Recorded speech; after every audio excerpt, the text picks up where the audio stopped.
እስካሕሰብዎ ሓንቲ ንእሽቶ ነገር ያቆጢዓትኩም ወይ ድማ ሓደ ሰብ ኣብ መንገዲ ብዘይ ኣገባብ ስለ ዝተናኸፈኩም ብኡ ንብኡ ደምኩም ይፈልሕ ብጣዕሚ ትናደዱ ቅድሚ ምሕሳብኩም ፀኒሑ ዘጣዕሰኩም ዘይድል ቃል ትደብዩ ወይ ድማ ሓደ ነገር ትሰብሩ እቲ ዝኸፍአ ግን ድሕሪ 10 ደቂቕ እዩ ዝመፅእ እቲ ናይ ሕርቃን ማዕበል ምስ ሓደ ሽዑ ትኻልእ ስቃይ ዝጅምር ንምንታይ ከምኡ ኢለ ስለምንታይ ክንድኡ ተነዲደ ነቲ ዝፈትዎ ሰብ ንምንታይ ሃሰዮ እዚ ስምዒት እዚ ንዓኻ ጥራይ ዝስምዐካ ይመስለካ ይኸውን ግን ንገዛእ ርእስኻ ሕማቕ ሰብ ኢልካ ቅድሚ ምፍራድካ ሓንቲ ነገር ክነግረካ ሕርቃንካ ፀላኢኻ ኣይኮነን ሕርቃንካ ሓደ ቋንቋ እዩ ውሽጥኻ ዝጭነቐሉ ዘሎ ቋንቋ ሎሚ ነቲ ንዓመታት ክገዝአካ ፀንሐ ናይ ሕርቃን ባህሪ ከመይ ጌርካ ትገዝኦ ጥራይ ዘይኮነስ ከመይ ጌርካ ናብ ውሽጣዊ ሓይሊ ትቕይሮ ክነግረካ እየ ሰላም እዚ ቻናል ስነ ልቦና እዩ እዚ መደብ ዘሳነደልኩም ድማ ኣነ ሓፍትኩም ሊድያ እየ ነቲ ቻናል ሓድሽ እንትኮንኩም ሰብስክራይብ ገሩ ሓደ ሓቂ ኣሎ ብቐሊሉ ምንዳድ ናይ ድኹም ሰብ ምልክት ኣይኮነን መብዛሕትኡ ግዜ ምልክት ናይቲ ንነዊሕ እዋን ተዓፊኑ ፀንሐ ስምዒት ወይ ድማ ሓንጎልና ሓደጋ ኣሎ ኢሉ ዝሃቦ ግጉይ መልእኽቲ እዩ ብዙሕ ሰብ ሕርቃን ክዓቅቦ ወይ ተዓገስ ይብለካ ይኸውን እዚ ግን መብዛሕትኡ ግዜ ግጉይ ኣተሓሳስባ እዩ ሕርቃን ምዕቃብ ልክዕ ከም ናይ ማይ ፋብሪካ ፀቕጢ ምዕቃብ እዩ ሓደ መዓልቲ ፈንጂ ኮይኑ ክትቃወም ብዘይትኽእል መንገዲ ክትባራዕ ኢኻ ሎሚ ኣብዛ ቪድዮ ካብቲ ልሙድ ዓቕሊ ግበር ዝብል ምክሪ ወፂና ብሳይንሳዊ መረዳእታን ብተግባር ዝተፈተንን 5 ዓሚቕ ስነ ልቦና መፍትሒታት ክንርኢና እዞም መፍትሒታት እዚኦም ንባህርኹም ጥራይ ዘይኮነስ ንኣረኣእያኹምን ንጥዕና ኣእምሮኹምን ዝቕይሩ እዮም ቅድሚ ናብቲ ነጥብታት ምእታውና ግን ሓንቲ ሕቶ ክሓተኩም ኣብ ሂወትኩም ብሰንኪ ሕርቃን ዝኸሰርኩሞ ዓብይ ነገር እንታይ እዩ ዕርክነት ዕድል ስራሕ ወይስ ውሽጣዊ ሰላም ኣብ ኮሜንት ጻሓፈለይ ስለምንታይ ነዚ ዝሓተኩም ዘለኹ ምክንያቱ እቲ ቀዳማይ ናይ ምሕዋይ ስጉምቲ ምእማን ስለ ዝኾነ ቀዳማይ ናይ 5 ሰከንድ ሕጊ እዚ ሕጊ እዚ ኣዝዩ ቀሊል ይመስል ግን ድማ ንሂወት ብዙሓት ሰባት ካብ ዕንወት ዘድሐነ ናይ 5 ሰከንድ ሕጊ እዩ ብዙሕ ግዜ ኣብ መንጎ እቲ ዝመፀና ጥቕዓትን ምላሽን ዘሎ ግዜ ኣዝዩ ሓፂር እዩ ልክዕ ከምቲ ክርቢት ምስ ወላዕኻዮ ብኡ ንብኡ ዝነድድ እቲ ፀገም ግን እቲ ክርቢት ሓንሳብ ምስ ተወልዐ ነቲ ብድሕሪኡ ዝመፅእ ባርዕ ደው ምባል የፀግም እዩ ብሳይንሳዊ መዳይ ኣብ ሓንጎልና ኣሚግዳላ ዝበሃል ንእሽቶ ክፋል ኣሎ እዚ ክፋል እዚ ናይ ስምዒት ራዳር እዩ ሓደ ሰብ ምስ ፀረፈካ ወይ ምስ ቆጥዐካ እዚ ኣሚግዳላ እዚ ብቕፅበት ሃንደበታዊ ስርቂ የካይድ ማለት ንኩሉ ርትዓዊ ሓሳብ ንዓፅዩ ንሓንጎልና ናብ ምውጋእ ወይ ምንዳድ ዝብል ናይ እንስሳዊ ባህሪ ይቕይሮ ሽዑ ካብ ዓለይ ኣይነበርኩን ትብል እተን 5 ሰከንድ እንታይ እየን ዝገብራ ካብ 1 ክሳብ 5 ብትሕት ዝበለ ድምፂ ወይ ብውሽጥኻ ክትቆፅር ከለኻ ሓደ ተኣምር ዝፍጠር ነቲ ስምዒታዊ ሓንጎልካ ደበል ትብለለካ እተን 5 ሰከንድ እቲ ኣብ ቅድሚት ዘሎ ርትዓዊ ክፋል ሓንጎልና ስርሑ ንክጅምር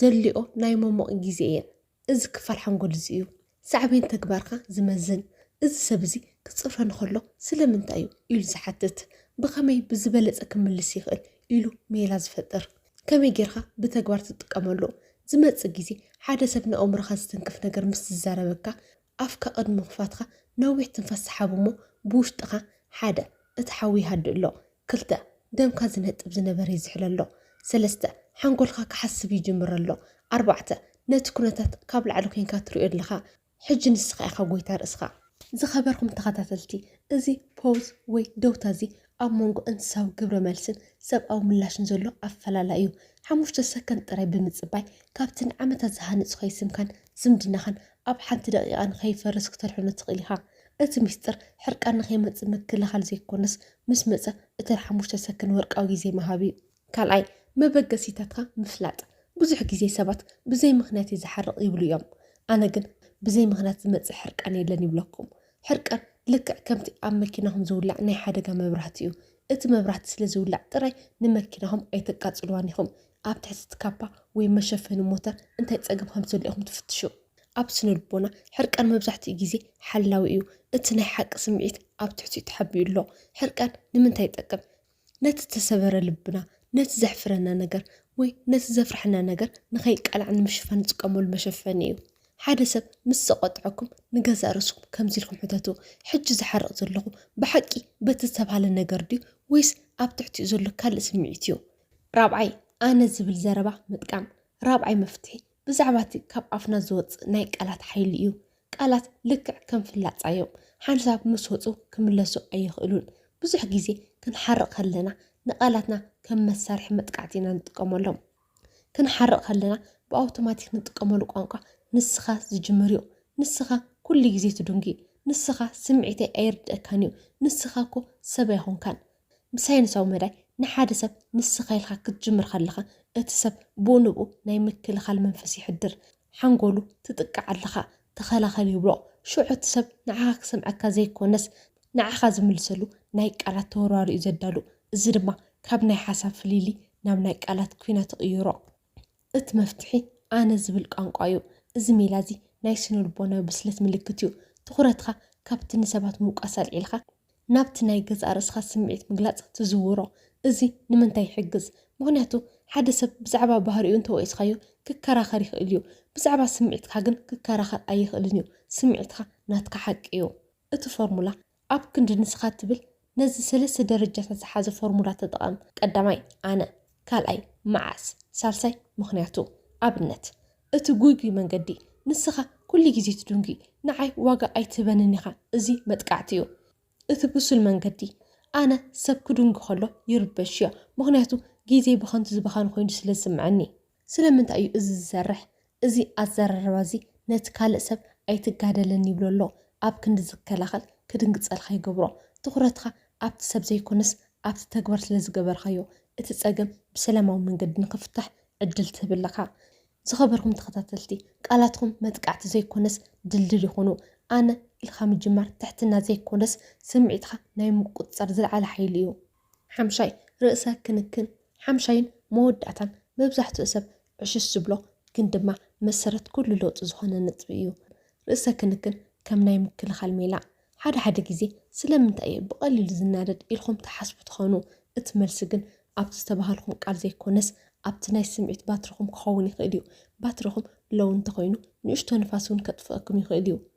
ንፉዕ መካኒክ ንሓንቲ መኪና ሞተራ ንኸይረሽን ኩሉ ግዜ ዘይቲ ይቕይረላ፣ ማይ ይውስኸላ። ንሕና እውን ከምኡ ኢና። ኣካላዊ ድሌትና ዕሽሽ እንተይልናዮ ኣእሙሮና ናይ ምፅዋር ዓቕሙ ይፀብብ። ድቃስ ሰብ እንተዘይደቂሱ እቲ ስምዒቱ ዝቆፃፀር ክፋል ሓንጎሉ ደኺሙ ስለ ዝውዕል ንሕርቀን ከፍተሉ እዩ። ምግቢ ደምኹም ሽኮርኩም ምስ ዝወርድ ብስነ ልቦናዊ ቋንቋ ትጠምዩ፣ ብጥሜት ዝለዓለ ትናደዱ። ምንቅስቃስ ኣካል ሕርቀን ማለት ሓይሊ ማለት እዩ። ስፖርት ክትሰርሑ ከለኹም እቲ ኣብ ጨዋራታትኩም ተዓቂቡ ፀንሐ ናይ ኮርቲሶል ናይ ጭንቀት ሆርሞን ተረፍ መረት ተውፅዎ ኣለኹም።